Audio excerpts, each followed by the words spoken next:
Magandang araw kakokok, dahil malapit na ang Pasko, gagawa tayo ng ham. Sinisigurado ko sa inyo kakokok, kapag ito nagawa nyo, hindi na kayo bibili ng ham kahit kailan. Gagawa na lang kayo, pwede nyo rin itong inegosyo. Nagpunta tayo sa palengke para bumili ng karne ng baboy. Yung parting pigi ito ng baboy kasi yun talaga ang ginagawang ham. Pwede naman kahit anong part, lalo na yung belly, masarap din yun. Pero masyado po kasing mataba yun at pang bacon po talaga yun. Pinapatanggal ko na ang balat kakokok para hindi na tayo magtanggal mamaya. Tinatanggal ko na talaga ang balat para makapasok or makapenetrate ng maigi yung curing mixture natin sa loob ng karne. At para sure tayo na ma-achieve yung pinkish ham pag nag-slice na tayo. Kung mapapansin nyo kakoko, pumipili talaga ako ng may taba para mas masarap ang ham. Lalo na pag napatungan na natin ng sugar glaze. Sarap ka sigurong gumawang ham. Kasi mas makakamura po eh. Ang mahal kasi ng ham yung talagang yung masarap. 2,000 yung 1 kilo. 6 pieces na ham ang gagawin natin. Kaya 6 kilos din na pork pigi ang bibilhin natin. Tig 1 kilogram per piece tayo, kakokok. Napahaba na ang kwentuhan natin sa palengke, kakokok. Start na tayo. 6 kilos po na pigi ito, yung part po ng baboy na pigi, yun po talaga yung ginagawang ham. Ito yung binili natin sa palengke kanina, nahugasan na rin natin. At importante na kapag hinugasan, kailangan patiktikan, kailangan tuyun-tuyo po siya. So ito po, papahiran pa natin ng tissue. Okay? Para tuyun-tuyo.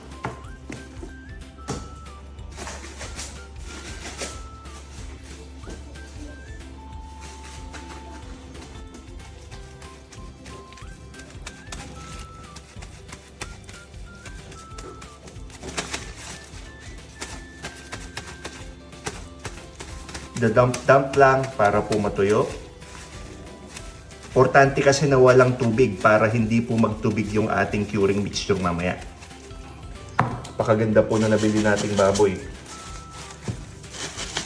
Napakamahal po kasi ng ham pag bumili tayo, lalo na sa 1 kilo, 2,000 plus. Pero itong gagawin natin, makukuha natin yung lasa ng egg. Sobrang sarap po nito at 5 years ko na pong ginagawa every time magki-Christmas. Gagawin na natin yung ating curing mixture. Ang ating 3 main ingredients. Ang brown sugar. Pwede rin pong white sugar. Ang ating rock salt. At ang pinaka-importante sa lahat, ang ating curing salt. So, nabili ko ito sa Shopee. Mabibili din to sa palengke o kaya sa mga grocery stores. Importante po na meron nito kasi i-cure natin yung ating meat for 7 days. Actually, 5 to 7 days. Pero para sure tayo at mas masarap, ginagawa ko talaga 7 days. Pero 5 days ay okay na. Okay kakokok, ngayon po pag-usapan natin yung ratio ng ating ingredients. Okay? For every 1 kilogram po ng meat or ng ating pork pigi, maglalagay tayo ng 2 tablespoon nitong ating sugar, 2 tablespoon nitong ating rock salt, at ang pinaka-importante, kailangan yung tandaan, kailangan yung sundan, yung curing salt. For every 1 kilogram, ang maximum is 3/4 teaspoon. So, 3/4 teaspoon per kilogram ang gagamitin natin.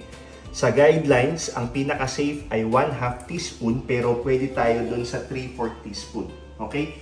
Hindi ka pwedeng lumampas ng 3/4 teaspoon nitong curing salt kasi nagiging toxic po ito kapag napasobra. Okay? Mayroon tayong 6 kilograms na meat, maglalagay tayo ng 12 tablespoon nitong ating sugar.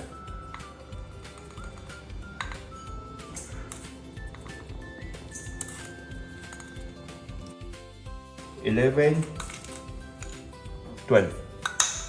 Okay? Ganon din dito sa ating rock salt. 12 tablespoon din dahil 6 kilos ang ating meat.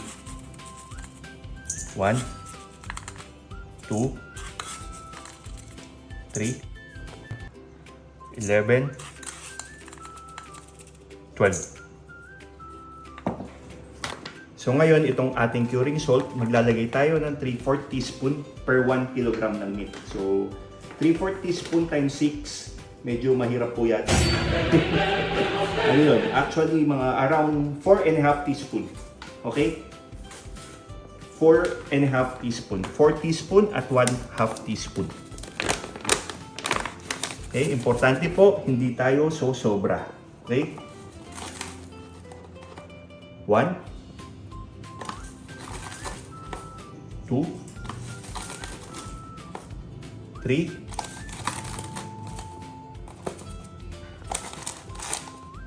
4. Itong ating 1/2 teaspoon.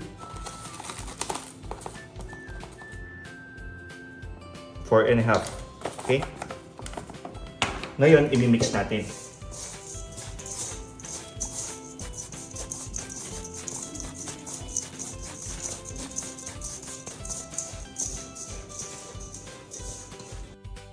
Ngayon, magra-rub na tayo nitong ating curing mixture. Okay? Itong meat, irarab lang natin. Ganyan.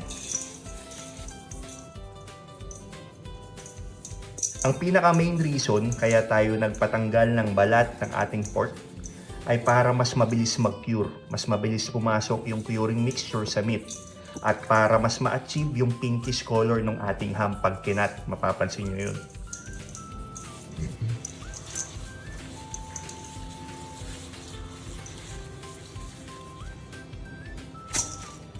Kung mapapansin nyo, itong isa wala talagang taba kasi ito yung gagamitin natin sa ham macaroni.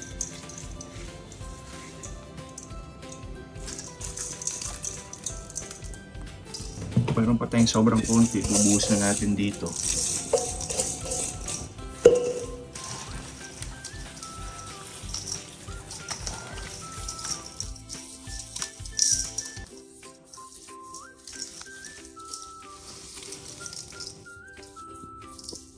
Kaya importante na patiktikan yung karne kasi yung asin magtutubig po yan kapag nag-curing na tayo.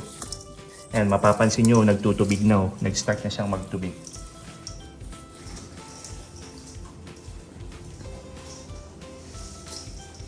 Okay kakokok, tapos na tayong maglagay nitong ating curing mixture. Ang next step, ilalagay natin itong ating meat sa resealable containers o kaya resealable bag. Basta dapat hindi pinapasukan ng hangin. Okay? Take, pakiabot.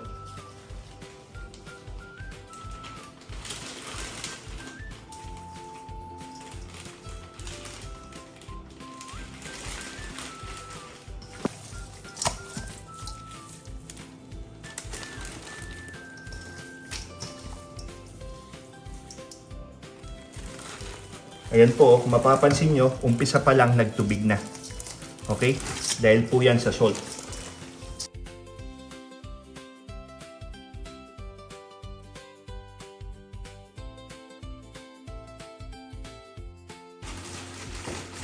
So, isisil po natin.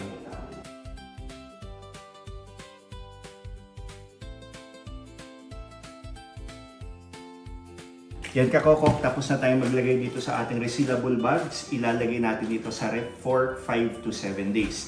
Sa ref lang po, hindi freezer. Sa ref lang, okay? 5 to 7 days, depende po kasi yan sa kapal ng meat. Pero ang lagi kong ginagawa, para sure tayo na maganda yung curing niya o yung pagka-pure ng ating meat, 7 days ang ginagawa ko. Pero ang iba, or sa iba, 5 days ay okay na. Kung gusto nyo, gawin yung 6 days. Pero sa akin, nakasanayan ko laging 7 days para sure tayo na cured ng todo yung loob ng ating meat. Okay? Babalikan ko pala to everyday. So, everyday po, babalik-balik na rin natin para maging even yung pagka-pure ng meat. Kasi magtutubig po ito. Okay? Balikan ko po kayo bukas. Lagay ko muna sa ref. Okay kakokok, day 2 na tayo ngayon. So, babalik-balik na rin natin itong ating mga meat para sure tayo na nakikure sila ng mabuti. So, ganyan lang yung gagawin natin.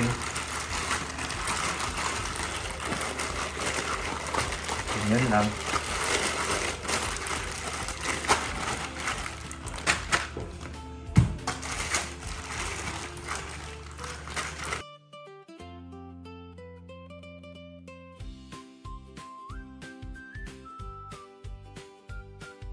So kung mapapansin nyo po mga kakokok, yung ating meat nagiging pinkish na po siya. Oh. dahil po ito sa ating curing salt o yung ating pink salt. Okay na po ito, ibabalik ko sa ref at babalikan natin ulit bukas. Day 7 na tayo kakokop, tapos na ang ating curing, hugasan lang natin ito tapos i-prepare na natin para pakuluan. Okay?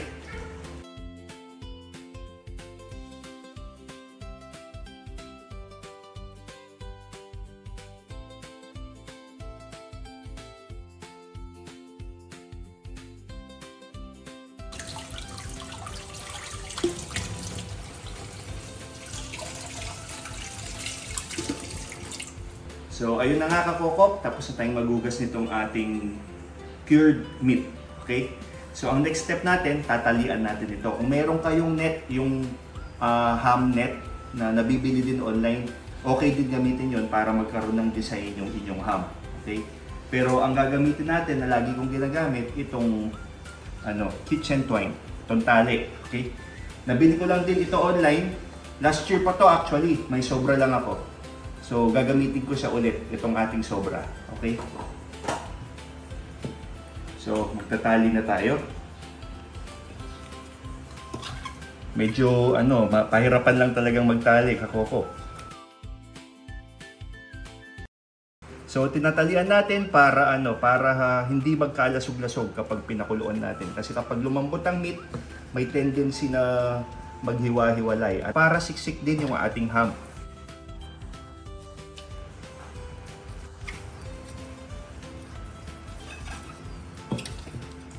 Tingnan nyo. Kasi malalasog yan eh. Kaya tinatali natin para maging intact. Yung buo yung ham. So, kayo na bahala dumiskarte, paano yung talian. Basta ang importante, mas maganda, mapabilog nyo.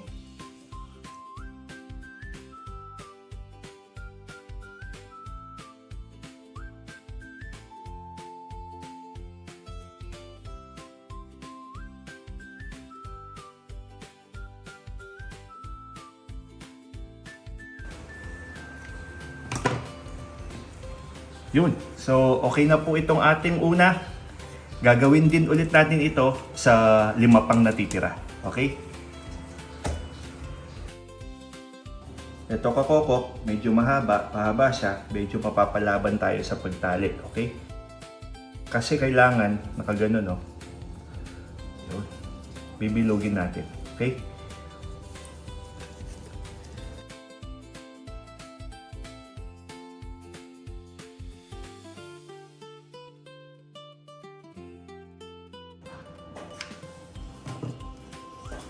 Ito yung pangatlo natin, kakoko. Ito yung mahaba, oh.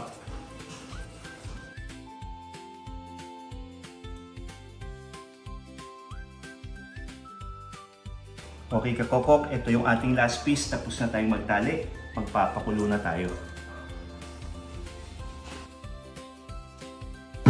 Kaldero, kakoko. Napakalaki po kasi 6 na kilo itong ating ham. Medyo alanganin po yung size ng ating mga kaldero o kaserola, kaya itong kaldero pong medyo malaki yung gagamitin natin para siguradong nakalubog po sa pineapple juice.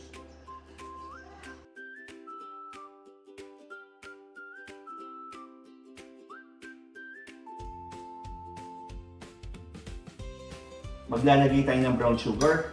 Ang brown sugar po ay, ang ratio niya, 1 cup for every 1 kilo of meat. Dahil 6 kilos ito, maglalagay tayo ng 6 cups.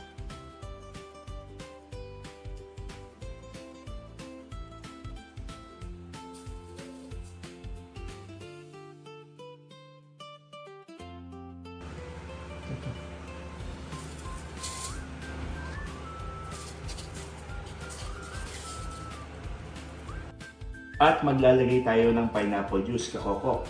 Del Monte po yung brand na gamit ko. Ito yung pinakamasarap na pineapple juice na kinagamit ko. Actually, hindi naman to sponsored pero baka naman Del Monte.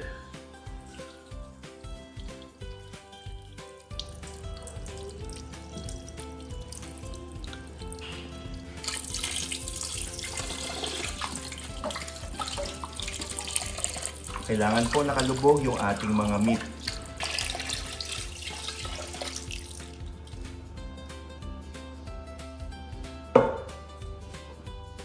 Bale, nakadalawa tayo ng 1.36 liter na pineapple juice. Maglalagay tayo ng dahon ng laurel.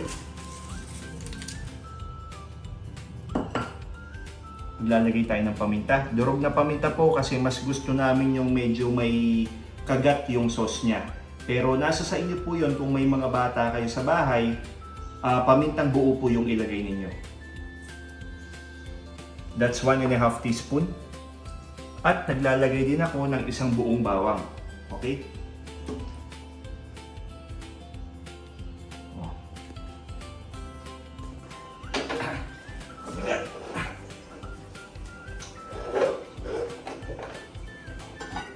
Takpan natin.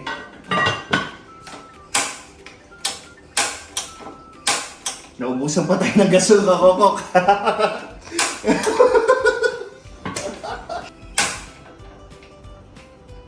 Yun. So, kakokok, pakukuluan natin to hanggang lumambot. Usually, 1 hour.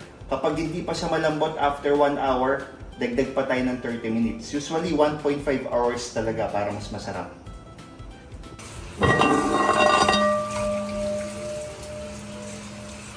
Kumukulo na po, kakokok. Palalambutin lang natin yung ating karne sa loob ng 1 oras hanggang 1.5 oras.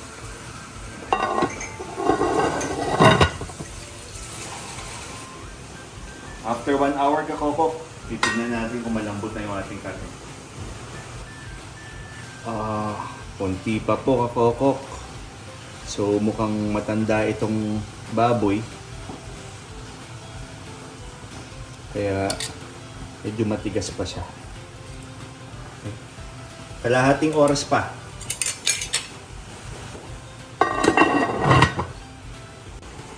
After 30 minutes, kakokok, check natin.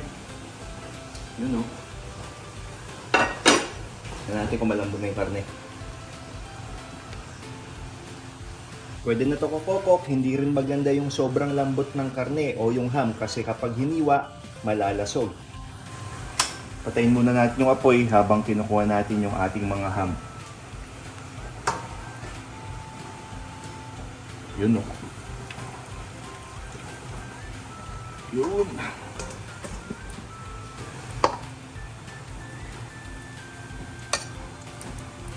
Yan, kakokok. Papalamigin lang natin na kaunti. Ayun mga kakokok, natanggal na natin yung ating mga ham. At pakukuluan ulit natin itong ating sauce. Okay? At lalagyan natin ng pampalapot. 4 tablespoon po ito na cornstarch. At 8 tablespoon naman po ito na malamig na tubig.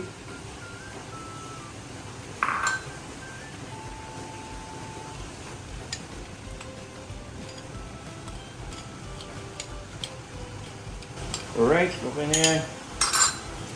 Bubuhos ko na dito. At mimix lang natin.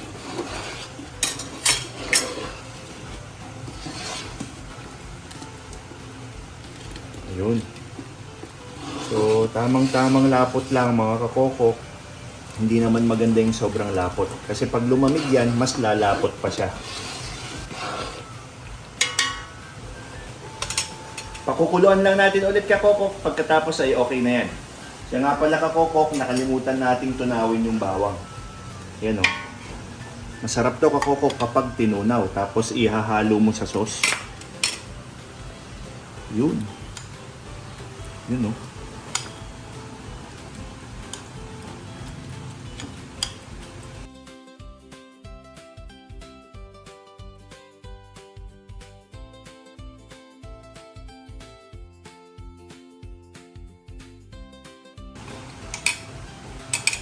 At ihahalo natin ito sa ating sauce.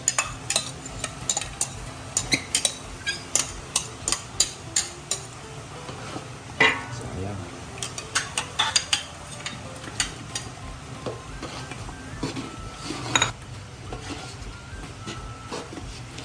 Okay. Okay na yan kakokok. Pwede na nating patayin yung apoy. Okay kakokok, medyo malamig na, maligamgam ha. Mas advisable na tanggalin yung tali kapag medyo mainit pa. Okay? Pero yung nahahawakan na. Oh, okay na yan, pwede nang tanggalin yung tali. Kasi kapag pinalamig nyo ng todo at saka nyo lang tatanggalin yung tali, mahirapan kayo, minsan sumasama yung laman o kaya yung taba dun sa tali. Dumidikit kapag malamig. Okay?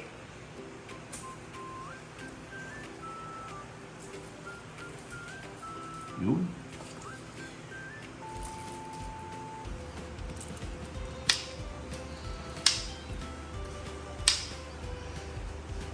Yan kakokok, tatanggalin na natin yung mga tali.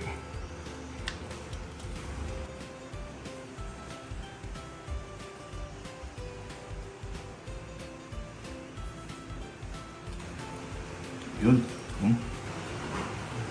Handa kakokok, oh.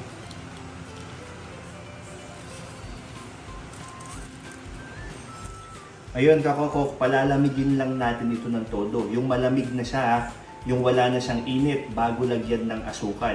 Okay? Kasi kapag tinapings na natin yung asukal at mainit pa, matutunaw yun, magtutubig. Hindi magandang tignan sa ham. Okay? Palamigin pa natin mga 30 minutes. Okay na yan. Malamig na yung ating mga ham kakokok. So, titikman natin yung isa. Okay? I-glaze natin itong ating brown sugar.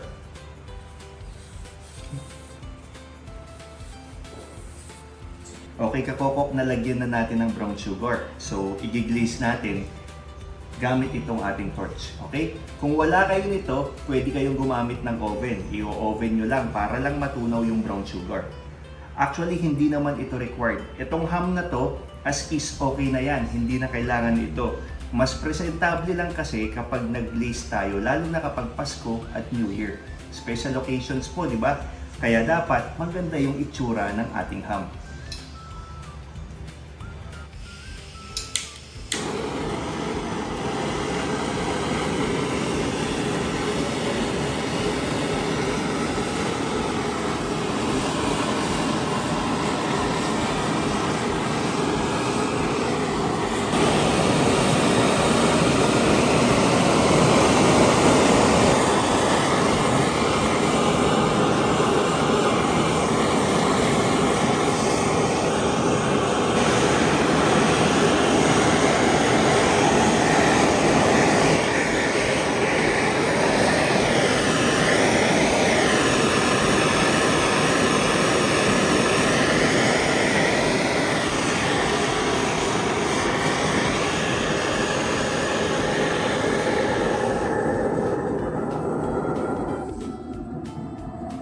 Okay kakokok, bago natin tikman itong ating ham, ituturo ko muna sa inyo kung paano ang storage nitong natitira pang 5 ham. Okay? Ihahanda natin ito sa Pasko at sa Bagong Taon. Meron tayong bag dito. Okay lang na resealable bag, okay lang na container, okay lang din yung yung tig 1 kilong plastic na bigas. Okay lang 'yun. Kasi ilalagay natin 'to isa-isa. Okay?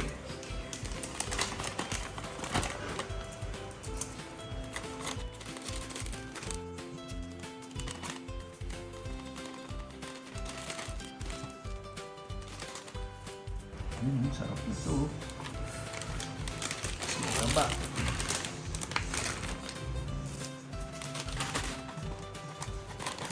Yun. Okay? At ilalagay na din natin yung sauce. Okay? Ilalagay tayo ng sauce kakokok. Ito yung sauce na niluto natin kanina.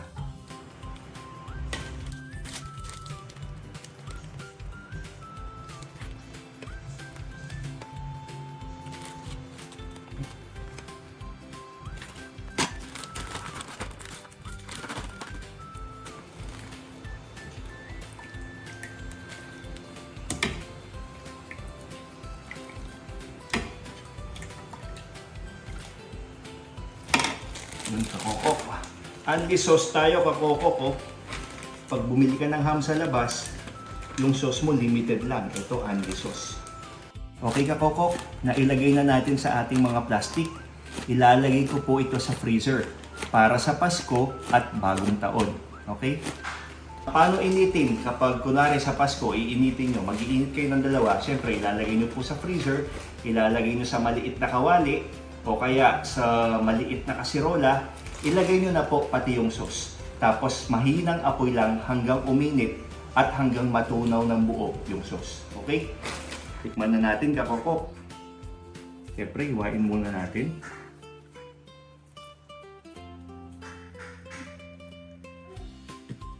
Yun, oh. Pink na pink, kakokok, oh. Yun.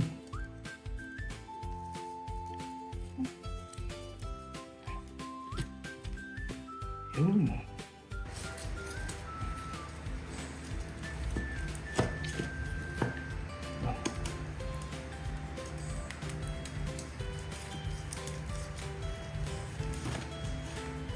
Yun. Tignan nyo po kakokok yung loob, oh. Nakuha natin yung pink layer sa loob.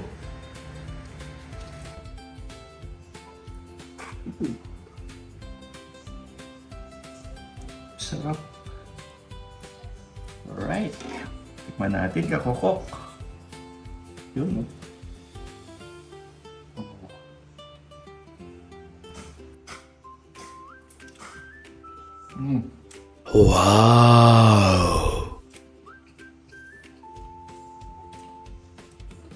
The best kakokok. Ang sarap.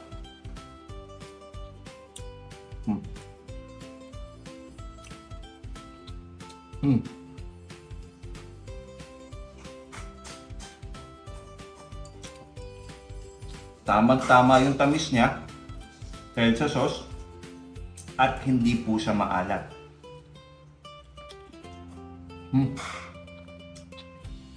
The best kakokok. Thanks for watching. Ano masasabi mo, Tik? Sarap. Masarap. Bubulo ng bako, sarap.